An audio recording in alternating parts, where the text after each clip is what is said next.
Hello and welcome to another edition of Answers from the Arc, a new podcast for the families, team members and friends of the Arc Eastern Connecticut. I'm your host, Brian Scott Smith. We're back again to answer your questions about what's going on during the coronavirus pandemic. And to help us once again, I'm joined by Kathleen Stauffer, CEO of the Arc Eastern Connecticut. And because of social distancing regulations still in force, she joins me via Zoom. Kathleen, it's good to catch up with you again on the podcast. It's very nice to be with you, Brian. Now, of course, we've got a lot to talk about. I know you've got a lot of information you want to get across to us to give us an update on the work of the Arc Eastern Connecticut. So let's just dive right in there. So one of the questions that's been coming up, the Arc Eastern Connecticut has been able to pivot to online programming with ease. What new virtual programs have been rolled out since we last chatted? Well, I'm not sure it was necessarily easy, but I do know that we have a team that made it look pretty simple. And of course, we've got a great IT team, and we have a lot of people delivering services into homes now. So what's new? Well, our virtual adventures page, which you can find at the arcect.org, it changes every week. We have the things that people maybe we're enjoying the week before, but we're adding new things, we're refreshing it. That page has had thousands of views.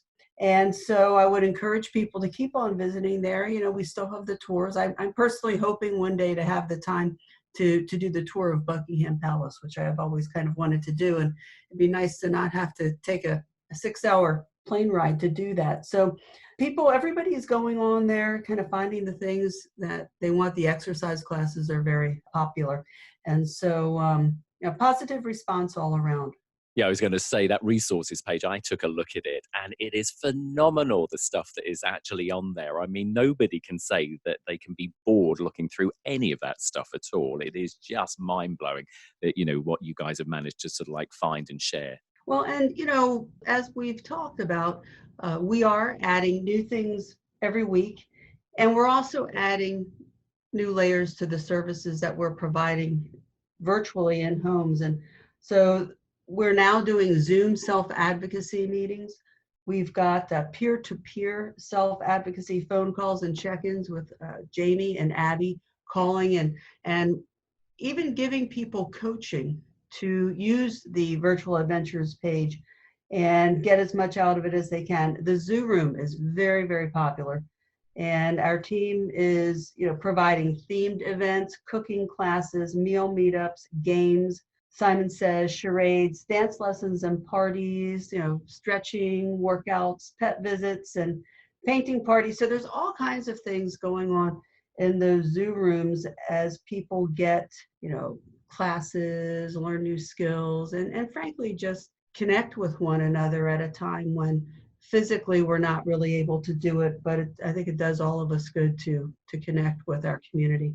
The staff are becoming creative and fun. I mean, clearly they're having fun with this as well as obviously the people that you serve. Well, we have, a leadership team and direct support professionals who are open and flexible. And, the families are really great at working with us, even though these are very difficult times for them. So, tough times can be challenging, but sometimes they bring out the best in people. And I'm happy to say that in our community here at the Arc Eastern Connecticut, I certainly see that being the case. Another big part of the work that you do is the micro enterprises that you have within the Arc Eastern Connecticut. I know you're very proud of those micro enterprises. So what has happened with those businesses, obviously, since COVID-19 hit all of us? Well, we've had to suspend some operations for the sake of safety.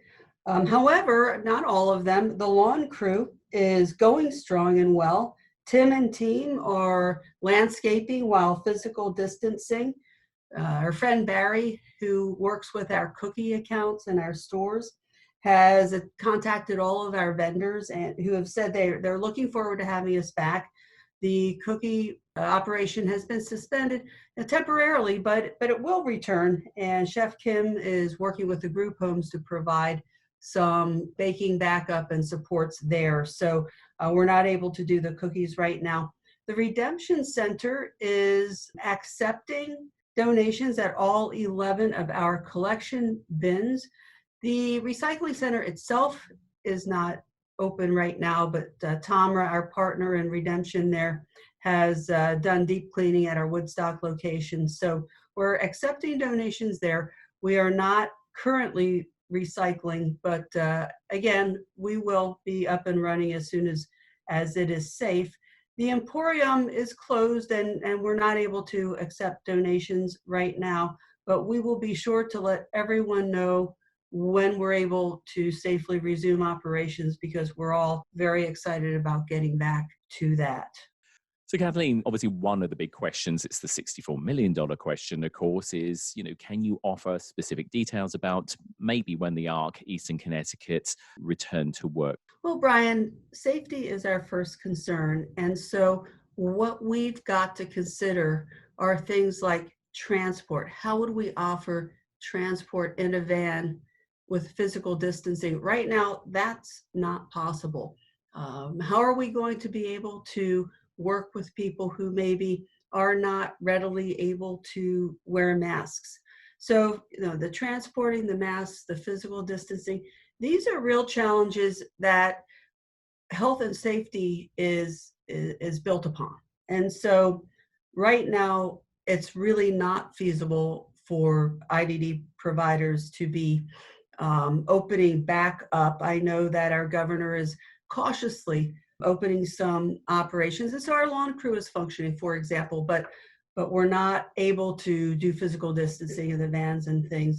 And what I'm understanding is L&M Hospital in Eastern Connecticut tells us that the numbers here in Eastern Connecticut still are increasing, and that's positive COVID tests. So that is expected to be happening until about mid-June. So I believe we have to wait until at least mid-June and then reassess. And again, I've got to emphasize, when we go back to ordinary, regular day-to-day operations, we have to make sure that the transport, the masks, and the physical distancing for the people we serve and the people who serve, we have to make sure that we can do that, and that's a reasonable accommodation that we can do. And so in the meantime, we're writing procedures for that, guidelines for cleaning, physical distancing, use of personal protective equipment, PPE. We need to have a testing process in place. And right now, I don't believe Connecticut is quite ready for that outside of our hospitals and our emergency rooms. So with respect to the team, we've got great teamwork, and our homes and the agency really is only as healthy as the team. And so we're all very eager to get back to the way things were. People are doing great with self-reporting. The contributions from the community, from the people that come to work every day, to the folks providing the supports in the home via technology, really good news there. And I'm happy to say, so far, so good. Everybody is for the most part healthy. And we have a former board member, her name is Ellen. She has sewed 150 masks for our team. And Helen's son, Michael, who we also serve, has taken to sitting with Ellen while she sews. The sewing machine is very comforting for him. And so Ellen and Michael have provided us with 150 masks. So we've just got teamwork all over the place here in Partnership for Full Equality. And so we do need to ask everybody to please keep physical distancing, and your well-being will help to keep us happy as a community. And so we will return as soon as science says we can do it safely. I know it can be frustrating. All of us, we've been social distancing for some time now, and we all really would like to get back to normal. But I'm reminded of the Reverend Dr. Martin Luther King Jr., who said, if you can't fly, run. If you can't run, walk. If you can't walk, crawl. But whatever you do, just keep going, because we've got to keep moving forward. And I think right now it feels like we're crawling back to normal, but I can promise you we will get there. We've got a whole community rooting for us. And, if you're a parent out there and your son or daughter or brother or sister might enjoy a certain kind of online adventure, or you'd like us to upload something for you, all you have to do is email Bonnie Jones, who's our Employment Center Director, B as in Bonnie, JONES, at thearcect.org. We are always looking for new ideas. And, I just want to thank everybody. Thank our parents, thank our participants, thank our sponsors, thank our family of donors, thank our team members, our leaders, our board of directors.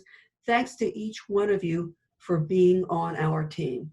Of course, just to add to that, we see the support that your organization has, not only from the comments that you've just made, but you only have to look at your social media, like your Facebook page, to see all the amazing comments that people, share and put on there, obviously about, as I say, the Arc Eastern Connecticut, and as I say, the team and the work that you do. I mean, clearly you are a much loved and much needed, of course, organization. Kathleen, it's been an absolute pleasure, of course, to talk to you again. Thank you for taking the time, and to you and obviously the entire Arc Eastern Connecticut team. Stay well, and thanks for joining us again on another Answers from the Arc podcast. Thank you, Brian. That's all from this edition. If you have questions you want answered, then send them to answers@thearcect.org, and we'll include them in future podcasts. And don't forget, you can get all the latest information about the coronavirus and what the Arc Eastern Connecticut is doing at their website, thearcect.org. Thanks for listening. Stay safe, and we'll have another Answers from the Arc podcast for you soon. Bye for now.